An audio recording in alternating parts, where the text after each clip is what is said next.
All right, so this is Journey Through the Bible, Augusta Wesleyan Church, and this is April the 27th, 2025. And this week we're in two different books at the same time. Second Samuel chapter 2, we're going to start off, and also First Chronicles, not First Corinthians, First Chronicles, chapter 9. So when you've read the scripture focus that we had, you'll note that Second Samuel and the Second Samuel and First Chronicles is similar but different. Ever we've heard that so many different times, and I know our people who study English or teach English or reading, that just drives them absolutely bonkers when you say it's different but it's the same. So why is it so? Why does it look like we have like two different accounts of different events and two different wordings? Well, the reason is the books of Samuel and Kings were written as a record of the nation of Israel. Most likely, they were written in real time or just after the event. That they were put together probably from the scribes' work, who were, again, remember the scribes would have been priests that served as Israel became a nation. One of the things that you want to do as a nation, very much like you go from starting a small business in your house, and it's just you, and all of a sudden things kind of develop and grow, you want to keep records.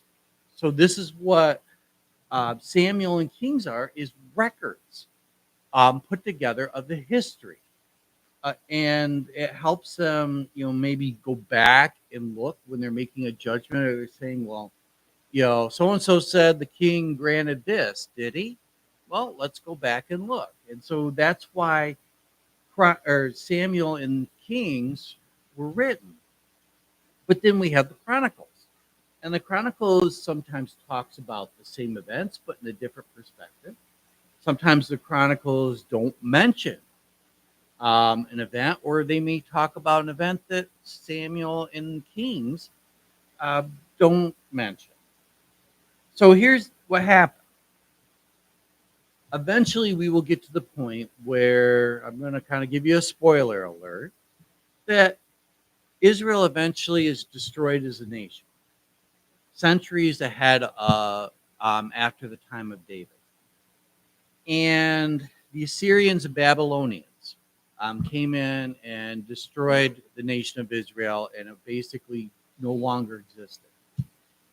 But the people were placed in exile. That the Babylonians and the Assyrians wouldn't just conquer a land; they would come in and remove the elite, the educated, the leaders, focusing mainly on the young, the teenagers, the children, bring them back to their capital and educate them in the ways of their nation. And eventually they would send them, especially the Babylonians, they would send these people back into what was their home of their forefathers, to be rulers. So they were half Babylonian, but culturally, racially, they were part of their homeland. So then those people that were conquered would have a little bit more respect for the conquering nation. Well, what had happened is generations, because this was going on about 70 years or more, that as generations came up, they started to forget what it meant to be an Israelite. And more of their influence, being influenced by the Babylonian, the Assyrian culture, that the priests kept Samuel, they kept Kings, they kept the Pentateuch, the first five Bibles, they kept the Psalms that were written up to this point, and all the other books. And so they created, in a way, a Cliff Note version of the history of Israel, and so to teach the people. This is where we actually see more of a collective. of what we would call the Hebrew Bible at this point. It used to be scattered and word of mouth because this is how the people were taught orally. We now see that it was written. It was actually put together in some type of and so they wanted to teach the Jewish culture, the Jewish religion, what it meant to be an Israelite to these people because God had promised, even though their nation was destroyed, at some point they would be restored as a nation. Well, if you're going to be restored as a nation, you have to know what it is to be an Israelite. So that's why these priests, these scribes, wrote chronicles. And one of the things that Grace pointed out this morning before we started lesson was it seems to be very challenging because you have all these names and they're very hard to pronounce, and some of the names are duplicate, and some of the names, and why is all these names there? Because again, heritage, family, because they wanted to show the grandchildren, the great grandchildren, your great grandfather was a priest. Your great great great great grandfather was a general in David's army. They wanted to show that you have a heritage. We're not just telling you because your parents, were born in Israel. This is your connection, that you are part of this heritage being handed on. So that's why we have the dichotomy here. And so here's the other issue that pops up. If Samuel had died, remember towards the end of 1 Samuel, we talked about that Samuel had died last week. How do you write 2 Samuel? Keep in mind that not necessarily, obviously, Samuel died for whatever reason. Some of the biblical historians that do this say that it seems to be the same writing. So did Samuel actually write 1 Samuel? Most likely what it was is Samuel, towards the end of his life, is telling, the oral history to another who's writing this down. And so this is maybe the original title was The Account of Israel According to Samuel. And then they continued that because as they're looking at it, you look at the time span, that's a couple hundred years. The time span from the beginning of Samuel to the end, somebody had to be pretty old to write all that. Most likely, what they believe is maybe Nathan, who was a spiritual advisor and a high priest under King David and Solomon's early years. Maybe he wrote that. Maybe he took all the collection put together. We're not really for sure because, again, what we're concerned in the modern world is who wrote this book at what time and who published it, the copyright and all that stuff. They had no concern about that. That wasn't their intent. That their intent was to write the message. So, it can be very frustrating and that can set up a lot of criticism. But, the whole point of it is the story, not necessarily when and how and who, but the whole message. Behind the Bible, that eventually in heaven we're going to get this all sorted out, and Samuel may come up to us and say, it wasn't Samuel, it was the chronicles of King Saul and David, and whatever. And some of this is addition, because again, if you look into the Jewish religion, that what we would call the Pentateuch, the first 5 books of the Bible, are actually one. They're the Torah. They're a book.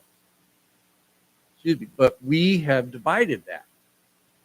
So, you have some influence there. So we come to 2 Samuel chapter 2. We're going to look through chapter 5 for a few minutes. So who's the king? That was probably the question, I don't know if they probably didn't have coffee shops back then, but whatever version they had, the local watering hole, and the town councils, who's the king? Because remember, there was a great civil war, And during the Civil War, the Philistines took advantage. We talked about when there's um, internal disruption, outside forces will take advantage. And that's true nationally, that's true within the family, that's true in churches, that's true in our own lives. That when we're not right with God, that weakens us and allows outside influences to pull us farther from God. And the same thing in our churches. When our churches have internal disputes, outside forces, open up and destroy that. And so, the Philistines came in, they defeated the Israelites, took a whole bunch of territory, but David was the anointed king. Saul is dead. Saul's heirs are dead. His sons died in battle as well. David, being a member of the tribe of Judah, he's our king. He was anointed by Samuel. God said he's the king. So they rallied around their relative, and so David's the king of Judah. But then a distant uh, son of Saul gets set up as the Israelite king. And so you have this one geographical area and you have two kings. And it doesn't really say too much, but we do see accounts where there was battles. There was still a civil war going on. So normally the kingship is passed through hereditary. That one of the sons takes up the kingship after the king has died. But again, we know the problem here is that Saul was rejected by God because of his disobedience, and that his family was rejected. And God had anointed David. So all of Saul's direct heirs had died. So the logical thing would be David's our king.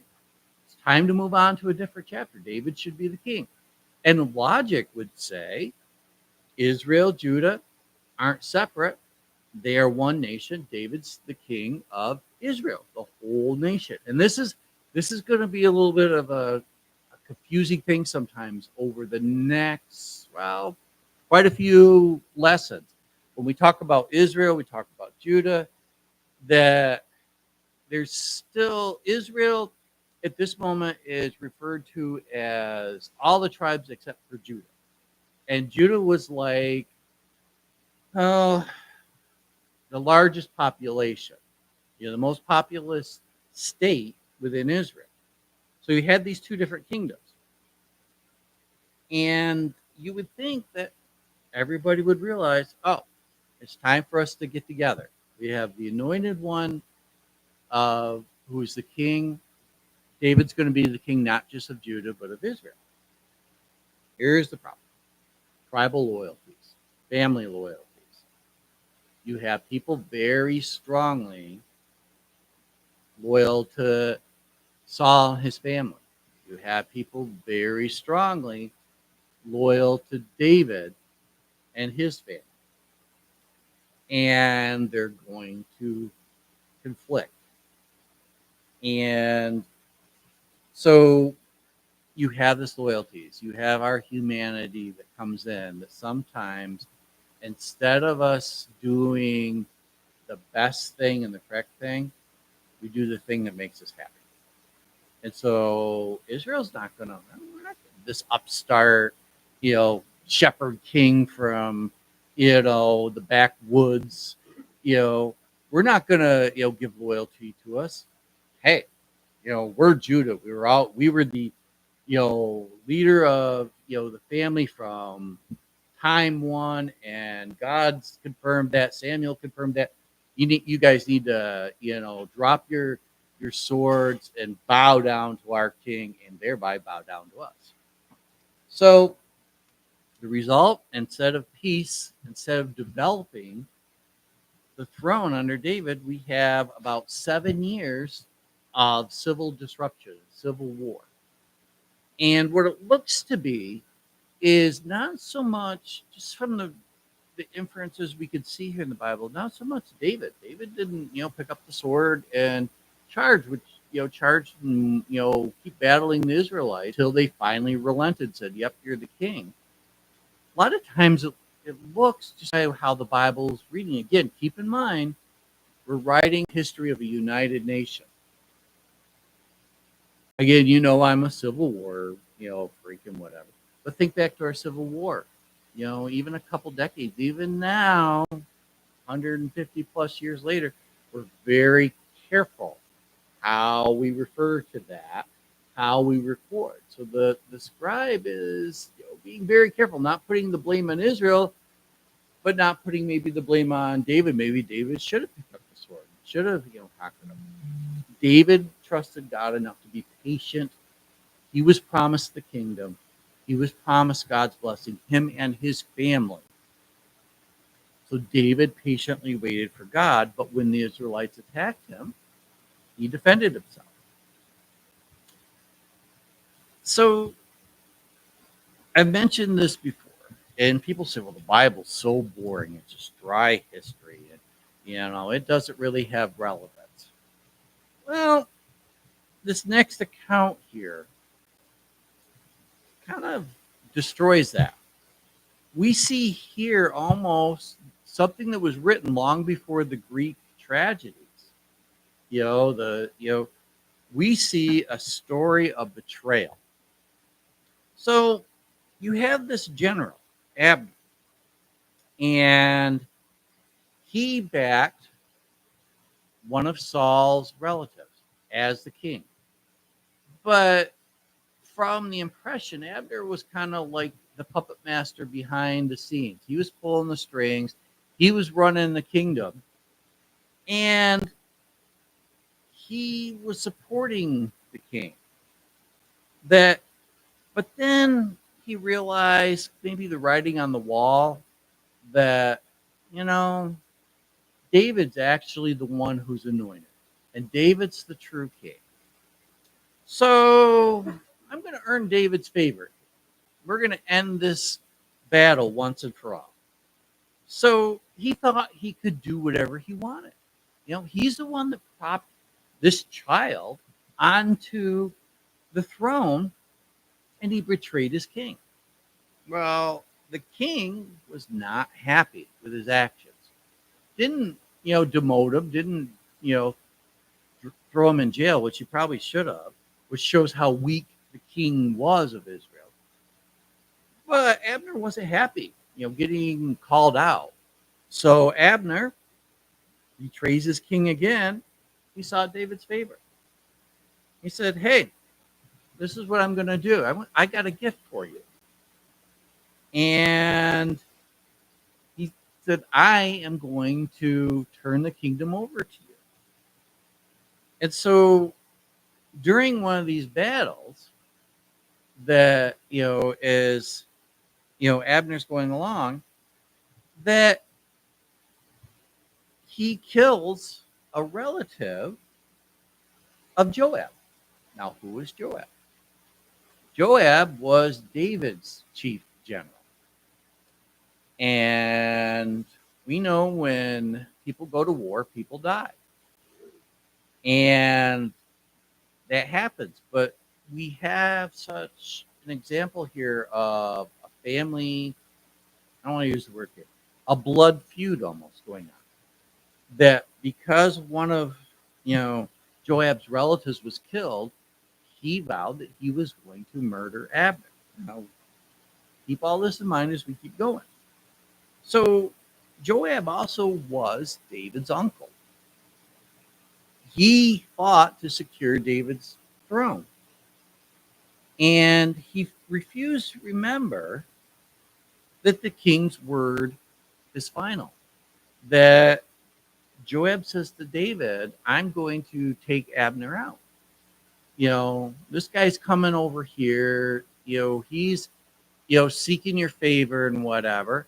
No, let's kill him because he killed one of my relatives. But Abner forgot, or excuse me, Joab forgot the king's word is final. So what happens? That the king says to Abner, all right, we'll settle this war. You come serve me. You bring the army and the people with you, and no repercussions. It's over. And he brings him in, advisor to him. Well, Joab's not happy about this. And eventually, Joab uses deception and he murders Abner with the justification that, remember, we talked about, the seeker of justice. That's what Abner's excuse is, that my relative was killed by Abner, so I, Joab, am going to take on the role of justice, and I'm going to kill him. Well, he was probably justified in that, but not justified. And so it kind of puts David in a pickle. He's now got the two warring factions together. He's got the people of Israel behind him, and obviously the people of Judah behind him. And David's trying to rebuild the nation, trying to get them together to establish his throne. So, what does David do? David, at that moment, holds Joab unaccountable. But you will see towards the end of David's life, he says to his son Solomon, remember what Joab has done and punish him. So David kind of has this quandary, and this is kind of a leadership quandary, isn't it? That he has, a whole mess dumped on his lap. He's got a guy who sought peace, who brought Israel, said, we're done. We're going to drop our weapons. You are our king. He gave him his blessing. And then on top of that, some other men show up one day with a present for David. It's the king of Israel, Ishbosheth's head. Hey, we assassinated the king, so here you go. So what does David do? Well, let me read to you chapter 3, verses 28 and 29. So this is what David says here. Later, when David heard about this, he said, I and my kingdom are forever innocent before the Lord concerning the blood of Abner. May his blood fall upon Joab and his whole family. May Joab's family never be without somebody with a running sore or leprosy, or one who leans on a crutch or falls by the sword, or who lacks food. So David says, I didn't order this, that this is on Abner. And then when it comes to this whole issue of Ishbosheth, he puts these men to death. Because again, remember the account of the Amalekite, that David's in his hometown, the Philistines are fighting against the Israelites. David's over here in his hometown, or his exiled house, and an Amalekite comes up and says, hey, guess what? I killed Saul. And David looks at him and says, you killed the anointed of God. Yep. You chose to do that. Yep. I took him out. The Amalekite, thinking, I'm going to get some favor here. This new king, he's going to say, wow, what a great guy this is. But remember David's reactions 2 different times when he had Saul literally in his hand, and his men said, kill him, and then the kingdom will be yours. And David said, no. This man was anointed by God to be king. Let God, even though God has promised me the kingdom, let God do him. This is not my role. So 7 years later, David had another opportunity to say, hey, thank you guys. You Canaanites, you guys are great guys or whatever. No, he said, you had the audacity to kill a king because, smart thinking, if you establish your kingdom based on assassination, looking throughout history, what happens? Well, you took out somebody, guy who wants your throne or disagrees with you someplace. Does that not give him justification? Well, this is how we kill kings. So David was smart in two ways. One, he was allowing God to establish his kingdom because that's what he wanted.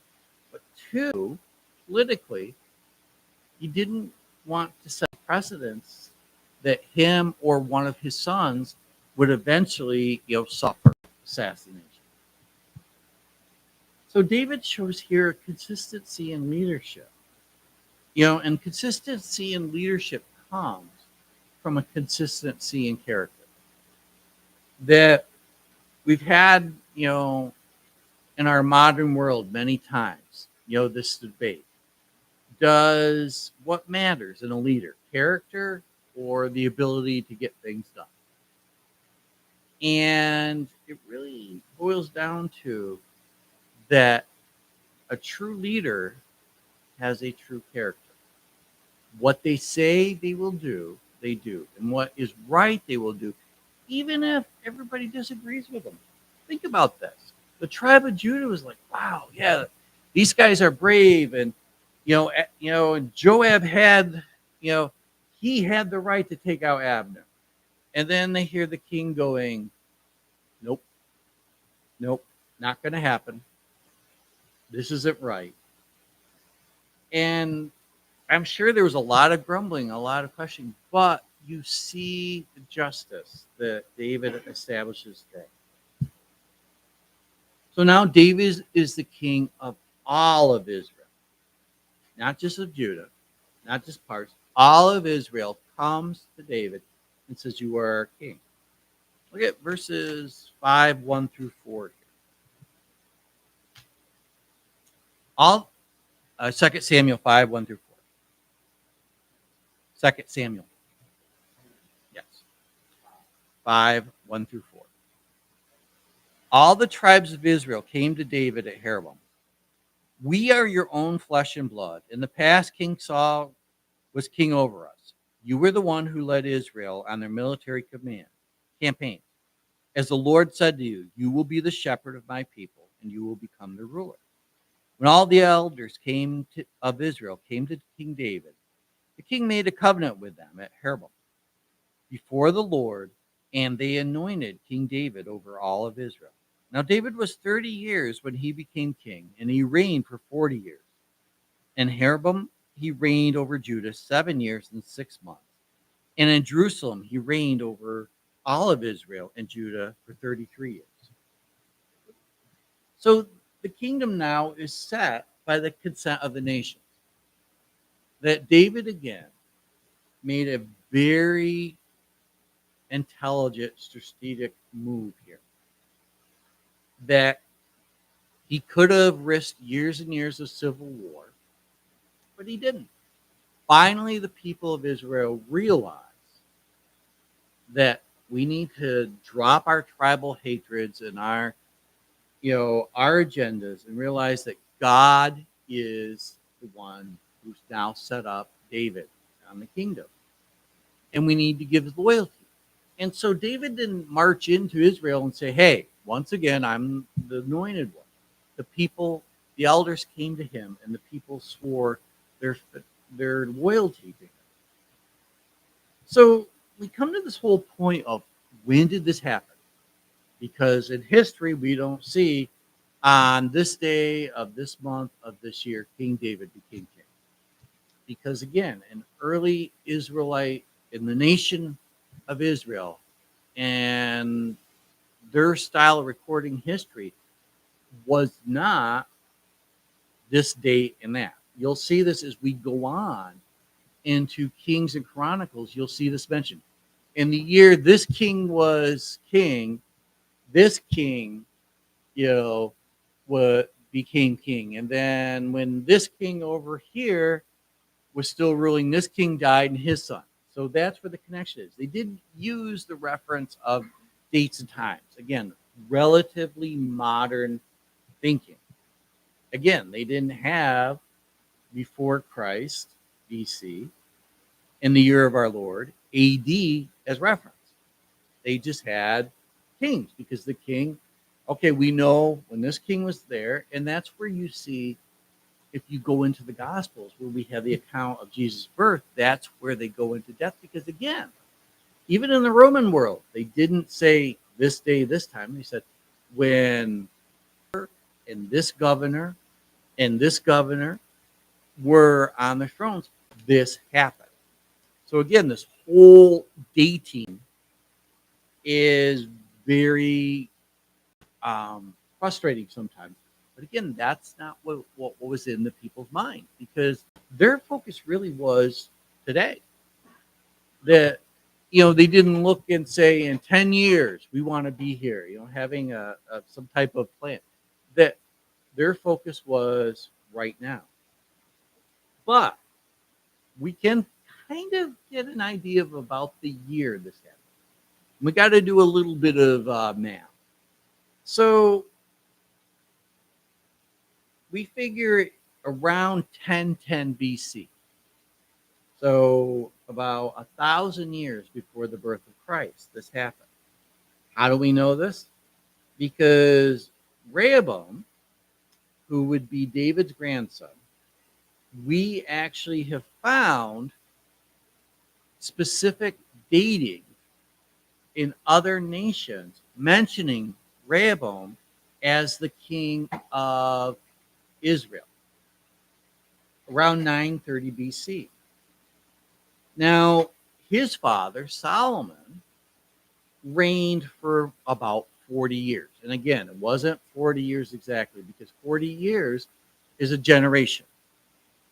So it could have been 42 years. It could have been, a little bit more, a little bit less. But again, how they recorded time was generations. That from the time you became an adult to the time you passed away. So his father Solomon reigned 40 years. It's said that David reigned a total of 40 years. So if we add 40 years to 970 BC, we come up with 1010 BC. So why point this out? Because again, the Bible's accuracy is evident even if it's not obvious. Even if we can't turn to 2 Samuel verse 1 and see this book was written by so and so on this date at this time at this place. That we have to dig and we have to look. Because again, that go back not even 500 years to Shakespeare. Do we speak like that? Do we talk like that? No, we don't use those words. But neither did the people of the time. Only the very high, the educated people of the time spoke. But the reason why Shakespeare wrote in that style of English was because the plays, the aristocrats who had the money to fund his theater looked down, on drama, on these plays as something lowly, as something that only the commoners, the poor people, that's just kind of their way of being entertained. So Shakespeare used this higher form of the English language to get the aristocrats to come in and pay the money because this is the common slang of the world. Again, the Bible initially is speaking to the people of the time, and by the time I mean not necessarily right at that second. Some, as we get in the New Testament, the letters of Paul were written specifically to churches, to people in that time. That the history is recording this, but again, we can look for clues and we can look at different things because the Bible again isn't take one book away. The Bible is a whole, and it has a whole connection to each other, to itself. So we need to keep that in mind is, because again, some of the critics, out there will say, well, how do you know this happened? How do you know this happened? There's no date and timestamp. If you look, again, leave your modern thinking of, how we record history.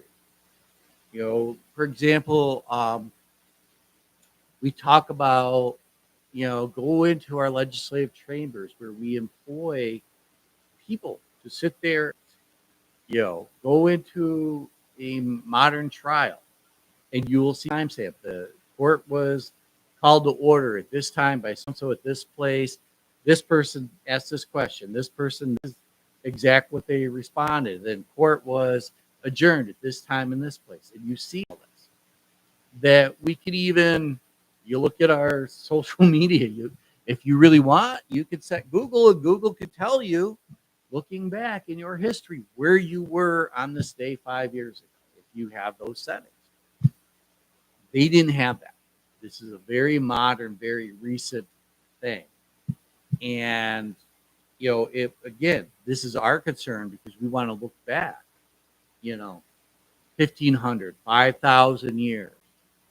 We want to look back and we want to have some type of connection to ourselves. But people, again, when I say recent, when you figure the history of humanity, very recently, were people concerned about, the exact day, time, month, year, that they were more intent on who and what we can learn from. So the Bible has great application, and the Bible is accurate, and it does record history, but not necessarily how we would want it to. So here we're going to end. We have David finally on a united throne. And over the next few lessons, we're going to look at David, this young man, this heart of God, who not only established this great nation. Remember, we're all the way back to Abraham. When Abraham stood in the very spots that, David walked, that David now is king over. And Abraham was promised by God. Abraham, with no children, was promised by God, look around. You will have a nation. Look around. This land will be filled by your descendants. And the establishment, David is now at that point. I wonder, we don't see this. And sometimes I wish we had, we could go back in time and interview somebody. What is David's mind? I'm a little shepherd kid. Probably 20 years ago, I was a shepherd kid. And now I am part of the fulfillment of the promise of God. That Abraham, I am king in a land promised to Abraham. I am king over the people, over the nation promised to Abraham. It's kind of a unique thing. And maybe a lesson for us as we wrap this up. Sometimes when we're in our own life, sometimes we get so focused on the here and now that if we take a step back and think of where God has brought us, the good, the bad, the ugly, the blessings, where God has brought me to this far. And so when we hit the challenges of life, hit the challenges of living for God, and the challenges and the temptation to give up, to turn away from God, that if God has brought you this far, where will God lead you? And your faithfulness, what would it do? Because again, going all the way back to Abraham. What do you mean, God, I'm going to be the father of many children? I don't have children. What do you mean I'm going to own this land? I don't own any land. The only land that Abraham owned on the day of his death was a cemetery. This little cave to bury his dead in. It's not really, a great spot to put a nation. But in a few thousand years, his children would finally become a nation. That his descendant would be the king. But the story doesn't end there. That from that point on, people will be blessed from Moses to David on to Christ. The promise will happen. So when life's hitting you hard, hang on to that. That God brought you thus far. God will bring you even further. And God will do great things if you simply remain faithful. So for next week, we're going to continue our journey here and continue in chapter 5 of 2 Samuel on into chapter 7 of 2 Samuel. And then 2 Chronicles 12 through 16 as well. So 2 Samuel 5 through 7 and 2 Chronicles 12 through 16. Let's close a prayer.